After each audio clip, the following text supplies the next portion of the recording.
అందరికీ నమస్కారం ఫ్రెండ్స్. ఇప్పుడిప్పుడే వచ్చిన వెదర్ రిపోర్ట్ అయితే గనక ఒకసారి తెలుసుకుందాం. ఏ జిల్లాల్లో వర్షాలు, వాతావరణ పరిస్థితులు ఏంటి, వీడియోలోకి వెళ్లి పూర్తి వివరాలు అయితే తెలుసుకుందాం. వీడియోనైతే పూర్తిగా చూడండి, అలాగే ఒక లైక్ ఇవ్వడం మర్చిపోకండి.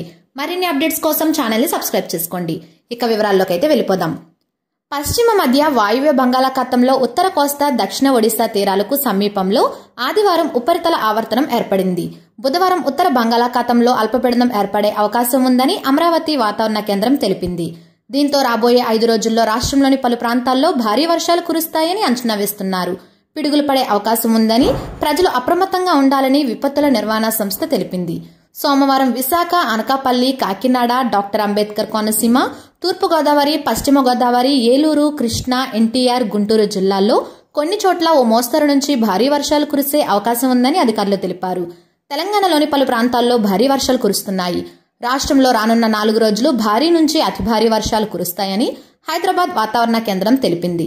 సోమవారం రోజున ఆదిలాబాద్, కొమరంభీం, ఆసిఫాబాద్, మంచిర్యాల, పెద్దపల్లి, జయశంకర్, భూపాలపల్లి, కరీంనగర్, హన్మకొండ, వరంగల్, మహబూబాబాద్, కామారెడ్డి, మెదక్, నాగర్ కర్నూలు జిల్లాల్లో భారీ నుంచి అతి భారీ వర్షాలు కురిసే అవకాశం ఉందని పేర్కొంది. ఈ క్రమంలోనే ఆయా జిల్లాలకు ఆరెంజ్ అలర్ట్ జారీ చేసింది. రాష్ట్రంలోని నిర్మల్, జగిత్యాల, నిజామాబాద్, రాజన్న సిరిసిల్ల, సిద్దిపేట, జనగాం, యాదాద్రి భువనగిరి, మేడ్చల్, మల్కాజిగిరి, సంగారెడ్డి, వికారాబాద్, హైదరాబాద్, రంగారెడ్డి, మహబూబ్ నగర్, వనపర్తి, ములుగు, భద్రాద్రి కొత్తగూడెం, ఖమ్మం జిల్లాల్లో మోస్తరు వర్షాలు కురిసే అవకాశం ఉందని తెలిపింది.